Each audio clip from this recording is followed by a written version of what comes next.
Buenas tardes, mi nombre es Catalina Santos García y el día de hoy les vengo a exponer el texto de Víctor Ferrer Escomella denominado El control de constitucionalidad de la ley, el problema de su legitimidad democrática. Este texto presenta un debate entre el control de constitucionalidad y la legitimidad democrática, entendiendo el concepto de objeción democrática, su relevancia y los casos en los cuales la decisión de anular una ley por parte del tribunal sería legítima frente al Parlamento. Se dice que la objeción democrática es un concepto que limita el poder de control de constitucionalidad.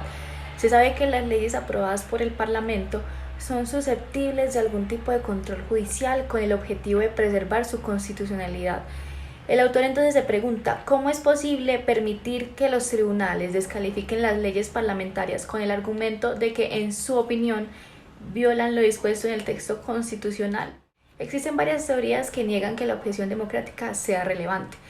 Lo primero que se pone en cuestión es si la invalidación de una ley por parte del tribunal conlleva un coste, es decir, generar inseguridad o desconfianza al momento de anular la ley. Si el juez, al momento de invalidar la ley, lo hace porque la ley no satisface las precondiciones que dan valor moral al proceso político como la libertad de expresión, no se genera un coste, ya que es difícil adoptar decisiones correctas y no se puede circular libremente la información y la opinión. Entonces, ahora, al momento de referirnos a la premisa mayoritaria, las cosas son distintas cuando la cuestión está en que si una determinada ley, reglamento o política socava o debilita las condiciones democráticas. En este caso se produce un beneficio y no un coste, pues el objetivo del tribunal es preservar las condiciones democráticas evitando que se vean afectadas por una ley. En el caso contrario, en el que se invalida una ley, por ejemplo fiscal, sea buena o mala, pero que no socava ninguna condición democrática, la invalidación no genera ningún beneficio. También puede existir el caso en el que el sistema político no funcione correctamente. Entonces, al invalidarse una ley de este sistema defectuoso, también se genera un beneficio. Otra razón por la cual se niega la importancia de la objeción democrática está en que la Constitución es la expresión de la voluntad popular. Cuando está expresa la voluntad del pueblo, las leyes aprobadas en una asamblea son solo la voluntad de los representantes, un grupo de personas. El tribunal, al invalidar una ley en nombre de la Constitución, tiene como objetivo preservar una norma directamente ligada a las creencias del pueblo.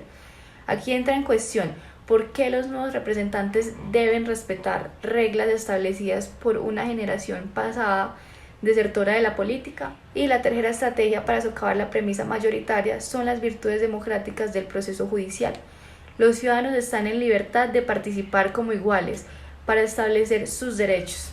La democracia se compone de dos facetas, la deliberativa y la electoral, donde en la primera se tienen en cuenta los intereses de las personas y en la segunda se lleva a cabo el proceso electoral, la votación.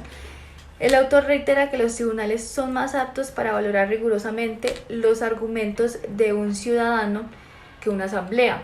El problema está que los tribunales no componen un proceso democrático de elección como sí lo hace la asamblea, donde el pueblo elige a sus representantes.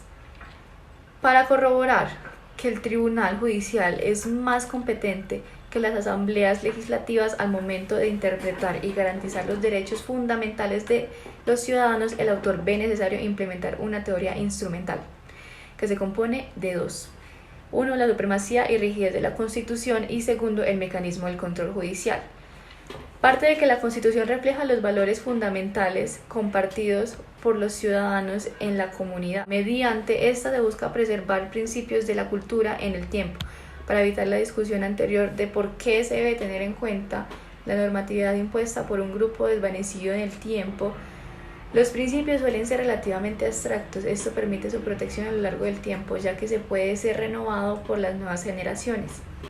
En cuanto al tiempo, los tribunales tienen mayor disposición de este para reflexionar sobre diversos asuntos, además de tener mayor predisposición al momento de tomar en serio los valores constitucionales en su cultura, donde deben decidir con arreglo a principios, ofrecer razones que justifiquen sus decisiones, además que deben ser de orden general, es decir, que vale para el caso presente como para casos futuros.